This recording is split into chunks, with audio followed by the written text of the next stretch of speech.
ये है JCERT board है, क्लास 9, इसका सिविक्स का चैप्टर नंबर 1। लोकतंत्र क्या, लोकतंत्र क्यों, ये पहला चैप्टर करना है। क्या पहला सवाल, यहाँ 4 देशों के बारे में कुछ सूचनाएं हैं। इन सूचनाओं के आधार पर आप इन देशों का वर्गीकरण किस तरह करेंगे। माने 4 को देश है, ऊपर में कुछ सूचना देला है, इसका वर्गीकरण करना है, अलग अलग किस तरह से करोगे। इनके सामने लोकतांत्रिक, अलोकतांत्रिक और पक्का नहीं लिखना है। लोकतांत्रिक लिखे खाए, अलोकतांत्रिक और पक्का नहीं लिखे खाए। देख, पहला देश यानी देश का, जो लोग देश के आधिकारिक धर्म को नहीं मानते उन्हें वोट डालने का अधिकार नहीं है। माने एक देश का नियम कानून कहते हैं कि जो लोग देश का आधिकारिक धर्म को नहीं मानते वो वोट डालने का अधिकार नहीं है, तो यह अलोकतांत्रिक है। कोई भी धर्म का लोग वोट डाल सकता है। ख नंबर बोलता है देश ख, यह एक ही पार्टी बीते वर्षों से चुनाव जीतती आ रही है। माने दूसरा देश कहते हैं, जैसे देश ख कहते हैं, एक ही पार्टी बीते वर्षों से चुनाव जीतती आ रही है। मतलब कोई जरूरी थोड़ी है कि अबरी को जीती, यानी ये पक्का नहीं। देश ग, क ख ग देश का नाम इसने इंडिकेट कर दिया है। पिछले 3 चुनाव में शासक दल के पराजय का मुंह देखना पड़ा। माने पिछले 3 चुनाव में शासक दल के पराजय का मुंह देखना पड़ा। पराजय का मुंह देखना पड़ा मतलब 3 साल, तो कायो साल है सकिसला, पराजय मतलब हारना, तो ये लोकतांत्रिक है, ये सही है। घ नंबर बोलता है देश घ, देखो यह स्वतंत्र चुनाव आयोग नहीं है। यह स्वतंत्र चुनाव आयोग नहीं है। अगर स्वतंत्र चुनाव आयोग नहीं, इसका मतलब ये अलोकतांत्रिक है। लोकतांत्रिक में स्वतंत्र चुनाव होता है। दूसरा सवाल बोलता है यहाँ 4 अन्य देशों के बारे में कुछ सूचनाएं दी गई है। इन सूचनाओं के आधार पर आप इन देशों का वर्गीकरण किस तरह, इसमें भी वैसे ही 4 गो देश का सूचना देला है। क ग हुआ रे, यहाँ च च ज देला है, तो इनके आधार पर भी इसमें भी लोकतांत्रिक, अलोकतांत्रिक और पक्का नहीं लिखना है। तो देखो देश च, क नंबर में बोलता है संसद सेना प्रमुख की मंजूरी के बिना सेना के बारे में कोई कानून नहीं बना सकती।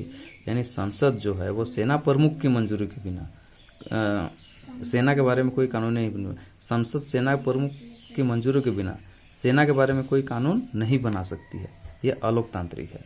माने संसद जो है वो कानून बना सकती है। देश 6 में देखो, संसद न्यायपालिका के अधिकारों में कटौती के कानून नहीं बना सकती है। संसद जो है वो न्यायपालिका के अधिकारों में कटौती का कानून, न्यायपालिका खुद एक कानून बनाने वाला है, तो यह माने कानून नहीं बना सकती है, यह लोकतांत्रिक है, सही है ये। देखो देश ज में बोलता है देश के नेता बिना पड़ोसी देश की अनुमति के किसी और देश से संधि नहीं कर सकते हैं। मतलब देश का जो नेता है वो पड़ोसी देश से अनुमति, मतलब जो पड़ोसी देश है मैंने अगल बगल देश, उससे अनुमति के किसी और देश से संधि नहीं कर सकते। संधि कर सकते, क्यों नहीं कर सकते, हम लोग दोस्ती बना सकते हैं, यानी अलोकतांत्रिक है ये भी। देश 6 में देखो क्या बोलता है देश के अधिक फैसले केंद्रीय बैंकों के अधिकारी करते हैं, जिसे मंत्री भी नहीं बदल सकते।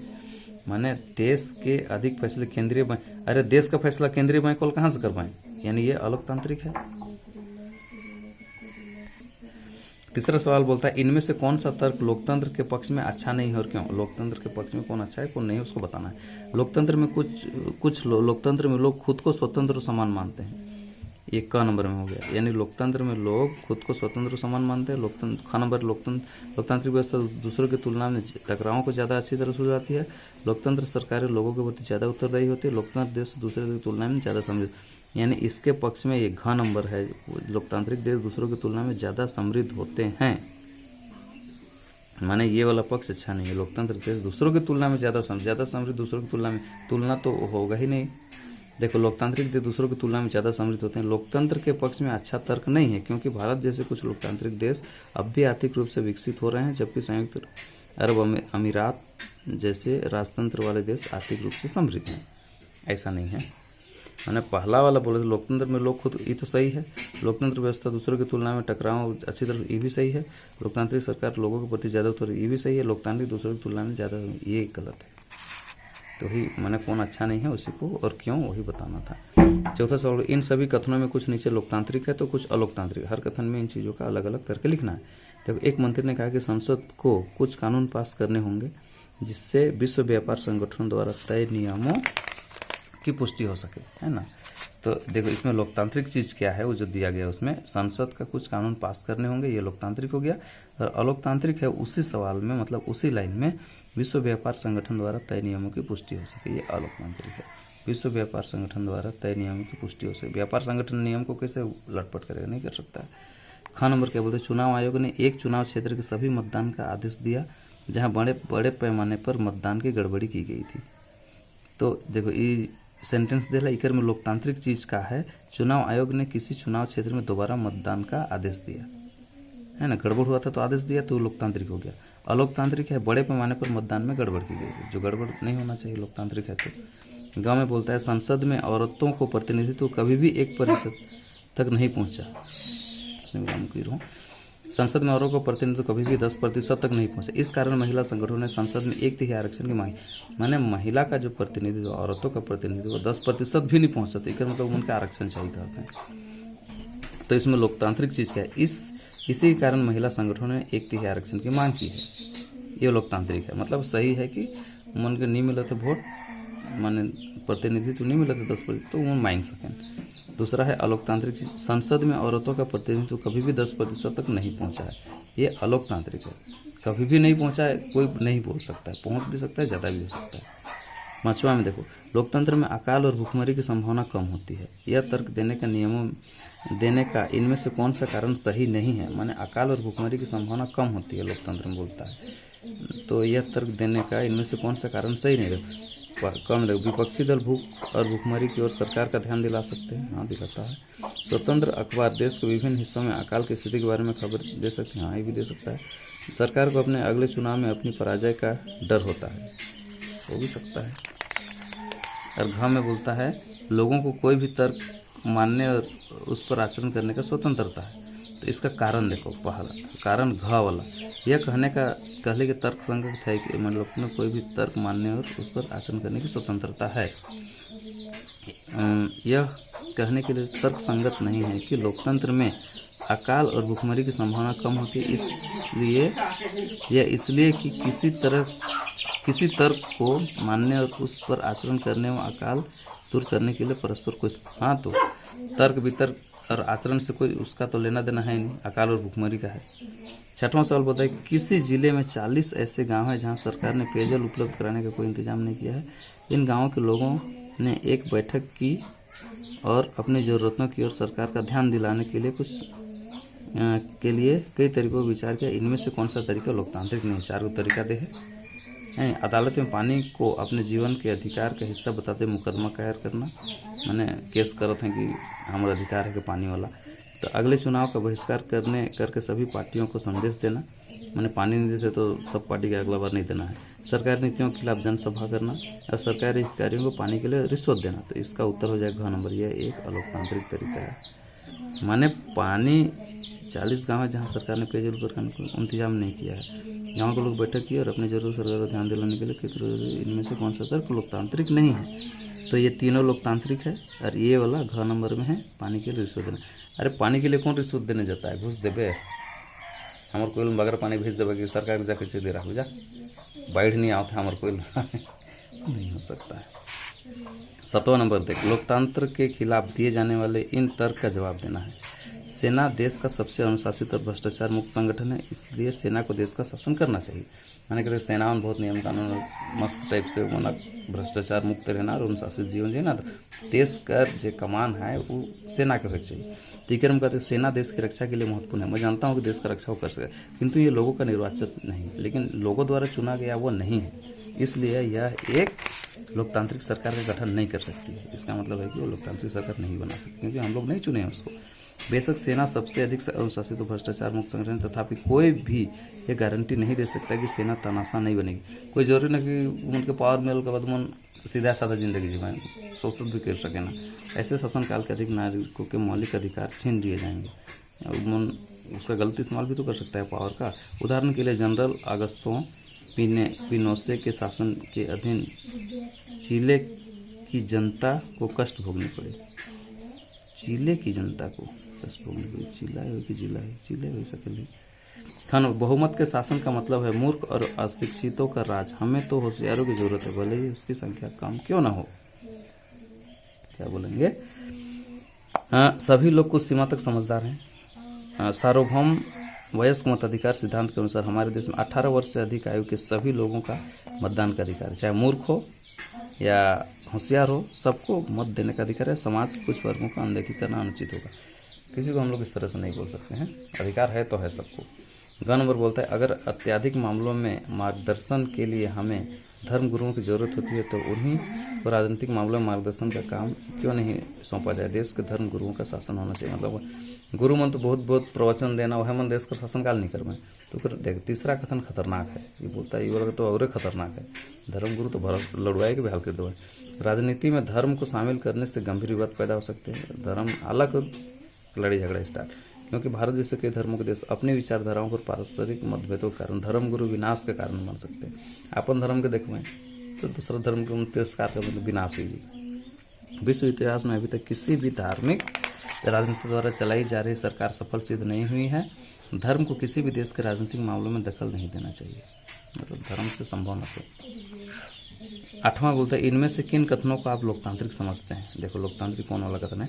बेटी बोलती है बाप से, देख बाप कहते बेटी के, ठीक है, मैं शादी के बारे में तुम्हारी राय सुनना नहीं चाहता। हमारे परिवार में बच्चे वहीं शादी करते जहां माँ बाप तय करते। मतलब मैं तोर बात नहीं सुनूं बेटी, समझ ले कि हमार खानदान में शादी हुआ करें जहां माँ बाप चाहे ना, कहते हैं नहीं। तो इकर बारे में देख क्या कहते हैं। पहला कथन अलोकतांत्रिक है ना, इसमें बोलता है पहला कथन अलोकतांत्रिक है। क्यों, बेटी भी तो शादी करे, उसका भी तो राय जानना है। तो पहला कथन अलोकतांत्रिक क्योंकि लड़की को उसकी अपनी शादी के बारे में राय व्यक्त करने का अवसर से वंचित किया जा रहा है। हालांकि पड़का भी गलत तो ऊपर भी अपना अधिकार है। यह कथन लोकतंत्र सापेक्ष नहीं है, क्योंकि बेटी को अन्य लोगों द्वारा उसकी इच्छा के विरुद्ध शादी करने के लिए बाध्य नहीं किया जाना चाहिए। अगर बेटी राजी है तो ना, बेटी अगर राजी नहीं है तो जबरदस्ती नहीं किया जा सकता। उस लड़की को ही अपने पति के साथ पूरा जीवन गुजारना, इसलिए अपने पति चुनने के लिए उसे पूरी स्वतंत्रता दी जानी चाहिए, ऐसा बोलता है। छात्र से शिक्षक माने मास्टर कहते छुआ कक्षा में सवाल पूछकर ध्यान मत भटकाओ। एक तो सवाल काले पूछे दूसरे क्लास में और ध्यान भटकते, इसे मास्टर कहते। तो ये कहे उचित है। तो दूसरा कथन बोलता है ये कथन जो है अलोकतांत्रिक है। ये लोकतांत्रिक नहीं, क्यों नहीं पूछेगा, क्योंकि छात्र को प्रश्न पूछकर अपना संशय दूर करने का अधिकार से वंचित किया जाता है। उनका अधिकार है सवाल पूछे, उनका अधिकार से वंचित करते, इसलिए अलोकतांत्रिक है। यह अलोकतांत्रिक नहीं होगी यदि छात्र अपने अध्यापक से प्रश्न करे। सबसे अच्छी चीज है जो एक अध्यापक कर सकता है कि वह छात्रों से कहे कि कक्षा समाप्त होने के उपरांत बच्चे प्रश्नों के उत्तर जान सकते हैं, किंतु उसे छात्र प्रश्नों के उत्तर देने चाहिए। मतलब मास्टर कही सकेल कि बीच में तोरे सवाल जवाब ना करा, पाठ के सिराए लूँ तेरे तोरे सवाल पूछबा, उसन कही सके, लेकिन उनके उत्तर देना ही है, ये अधिकार है। तो अधिकारियों से कर्मचारी हमारे काम करने के घंटे कानून के अनुसार कम किए जाने। हमारे काम करने के घंटे कानून के अनुसार कम किए जाने चाहिए। माने हमें बगरा देर तक कम आती है, वो घंटा के तनिक कम कर दे, बगरा सो मत कहते हैं। तो तीसरा कथन लोकतांत्रिक है, माने यह बोल सकता है, जैसे तुम लोग बोलते हो कि सब विषय पढ़ाई नहीं हो रहा है सर, हम लोग का स्कूल में पढ़ाई होना चाहिए, तो तुम लोग का अधिकार है, उसी टाइप से। तीसरा कथन लोकतांत्रिक क्योंकि ऐसे नियम या कानून की मांग करता है जो कर्मचारी के लिए लाभप्रद हो। कर्मचारी सदैव ही कानूनी मानकों के अनुसार अपने अधिकारी से किसी चीज का अनुरोध या मांग कर सकते हैं, अतः यह कथन लोकतांत्रिक मूल्यों में सापेक्ष है। देखो 9वां सवाल बोलता है एक देश के बारे में निम्नलिखित तथ्यों पर गौर करें और फैसला करें कि आप इसे लोकतंत्र कहेंगे या नहीं। अपने फैसले के पीछे तर्क भी बताना। देखो ये लोकतंत्र है कि नहीं, देश के बारे में कुछ बतल है, ऊपर अनुसार तो बताया है। देश के सभी नागरिकों को वोट देने का अधिकार है और चुनाव नियमित रूप से होते हैं, ये तो लोकतांत्रिक है। ऐसा देश लोकतांत्रिक क्योंकि देश के सभी नागरिकों को मतदान का अधिकार है और नियमित रूप से चुनाव किए जाते हैं। ख नंबर बोलता है देश के अंतर्राष्ट्रीय एजेंसियों से ऋण लिया, ऋण के साथ यह शर्त जुड़ी कि सरकार शिक्षा और स्वास्थ्य पर अपने खर्चों में कमी करेगी। अरे शिक्षा और स्वास्थ्य में अगर कम करब तो हमारे देश आगे कैसे बढ़ी। इसका मतलब ये हमको लगता है क्या बोलता है, मैंने देश के अंतर्राष्ट्रीय एजेंसियों से ऋण लिया, ऋण के साथ यह शर्त जुड़ी कि सरकार शिक्षा और स्वास्थ्य पर अपने खर्च में कमी करेगी। तो देखो लोकतंत्र नागरिकों की गरिमा में बढ़ोतरी करता है। लोकतंत्र जो है एक लोकतंत्र सरकार नागरिकों के कल्याण के लिए कार्य करती है, तो शिक्षा और स्वास्थ्य पर खर्च में कमी करना लोगों के लिए कल्याणकारी नहीं होगा। इसलिए ऐसे देश को लोकतांत्रिक देश नहीं कहा जा सकता, क्योंकि कोई भी लोकतांत्रिक देश शिक्षा एवं स्वास्थ्य पर खर्च में कमी के लिए सहमत नहीं होगा। जितना ज़्यादा खर्चा करोगे उतना अच्छा शिक्षा मिलेगा, तो उसी में अगर सरकार कम करने लगेगा तो वो देश लोकतांत्रिक नहीं होगा। ग नंबर बोलता है लोग 7 से ज़्यादा भाषाएं बोलते हैं, पर शिक्षा के माध्यम सिर्फ एक भाषा है जिसे देश के 52% लोग बोलते हैं। मतलब आदमी मन 7 से ज़्यादा भाषा बोले, लेकिन शिक्षा का माध्यम सिर्फ एक ही भाषा है। तो ये सही है कि नहीं है? तो ये सही है, क्योंकि राष्ट्रभाषा एक भाषा हो सकती है क्योंकि ऐसी चीज व्यापक स्तर पर राष्ट्रीय एकता लाती है, किंतु अन्य भाषाओं को भी उससे उनके संबंधित क्षेत्र में प्रोत्साहित करना चाहिए। मेरा विचार है कि देश अलोकतांत्रिक नहीं है, मतलब लोकतांत्रिक है। हाँ, तुम जान सकते हो हम लोग का मातृभाषा राष्ट्रभाषा एक है, लेकिन इसके अलावा तुम और भाषा ज्ञान रख सकते हो, इसके लिए प्रोत्साहित करना चाहिए बोल रहा है। खा बोलता है सरकारी नीतियों का विरोध करने के लिए अनेक संगठनों ने संयुक्त रूप से प्रदर्शन करने और देश भर में हड़ताल करने का आह्वान किया। सरकार ने उनके नेताओं को गिरफ्तार कर लिया है। तो देखो ये क्या बोलता है, देखो सरकार नीतियों का विरोध करने के लिए माने उमन कुछ विरोध करते रहे सरकार के खिलाफ, तो हड़ताल भी कर रहे हैं, तो उनके सरकार क्या कर लग, गिरफ्तार कर लग नेता उनके। तो ये लोकतांत्रिक देश की विशेषता है, क्योंकि सरकार अगर कुछ नीतियों गलत है तो संगठन संयुक्त रूप से प्रदर्शन कर सकते हैं। माने यह लोकतांत्रिक देश की विशेषता है, क्योंकि सरकार की अगर कुछ नीतियां गलत है तो संगठन संयुक्त रूप से प्रदर्शन कर सकते हैं। देखो अंगा बोलता है देश के रेडियो और टेलीविजन चैनल सरकारी हैं। सरकारी नीतियों और विरोध के बारे में खबर छापने के लिए अखबारों को सरकार से अनुमति नहीं। अरे रेडियो टेलीविजन जो है ना, वो सरकार से अनुमति की जरूरत नहीं है, खबर चाहिए तो वो लोग छाप सकता है। तो यह अलोकतांत्रिक देश की विशेषता है, क्योंकि छापने के लिए प्रतिबंध नहीं है, ठीक है ना, क्योंकि न्यूज जो है वो फ्री है, कुछ भी छाप सकता है। 10वां लास्ट क्वेश्चन, ठीक है।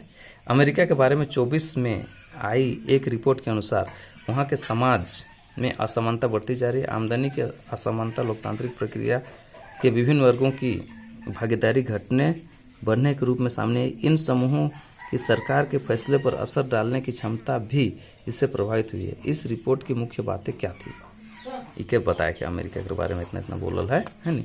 तो देखो सन 24 में एक औसत अश्वेत परिवार की आमदनी $9 थी। देखिए कर भेदभाव कैसन करत है, देख अश्वेत माने अंग्रेज मन नहीं, दूसरा जाति, ठीक है। श्वेत माने चरका अंग्रेज के हैं अश्वेत। तो अश्वेत परिवार की आमदनी $9 थी, जबकि गोर परिवार की आमदनी $162। देखिए कितना डिफरेंस रहे, $9 कमाते रहे हमारे लखे मन और अंग्रेज मन 162। तो औसत गोरे परिवार के पास अश्वेत परिवार से 12 गुना ज्यादा संपत्ति थी। यही बोलत है इकर में आई रिपोर्ट के अनुसार। दूसरा पॉइंट कहता है राष्ट्रपति चुनाव में $75 से ज्यादा आमदनी वाले परिवार के प्रत्येक में से 10 में से 9 लोगों ने वोट डाले थे। माने $75 से ज्यादा आमदनी वाले परिवार में 10 में से 9 जन वोट दे रहे हैं। तो सही लोग आमदनी के हिसाब से समाज के ऊपरी 2% में आते हैं, है ना। जो सही मन है वो 2% में आते हैं। दूसरी तरफ बोलता है $15 से कम आमदनी वाले परिवारों को 10 में से 5 लोग ही वोट डालते हैं। और बोलता है देखो $75 में 10 में से 9 जन डालें और $15 आमदनी वाला में 10 में से 5 जन डाल रहे हैं। तो आमदनी के हिसाब से ये लोग सबसे निचले 2% हिस्से में आते हैं। तो ये ऊपरे 2% में आए और नीचे। तीसरा पॉइंट बोलता है राजनीतिक दलों के करीब 95% चंदा अमीर परिवारों से ही आता है। माने जो भी राजनीतिक दल है चंदा करें तो 95% गरीब अमीर मन देना, इसलिए उन्हें अपनी राय और चिंताओं से नेताओं को अवगत कराने का अवसर मिलता है। यह सुविधा देश के अधिकांश नागरिकों को उपलब्ध नहीं है। नेता मन से सब जान पहचान बनाए ना, बड़ बड़ आदमी से जान पहचान, क्योंकि मन बगरा चंदा देने बगरा सपोर्ट करें, तो नीचे वाला आदमी उनके सपोर्ट नहीं करें। तो कहता है यह सुविधा देश के अधिकांश नागरिकों को उपलब्ध नहीं, ये सुविधा सबके लिए तो नहीं है। और लास्ट पॉइंट बोलता है जब गरीब लोग राजनीति में कम भागीदारी करते हैं तो सरकार भी उनकी चिंताओं पर कम ध्यान देती है। मतलब राजनीति में अगर गरीब मन नहीं आवे तो उसे छोड़िए दे सरकार, तो अपना अधिकार के लिए सबको आगे आना पड़ेगा। इसी के साथ पहला पाठ खत्म होता है।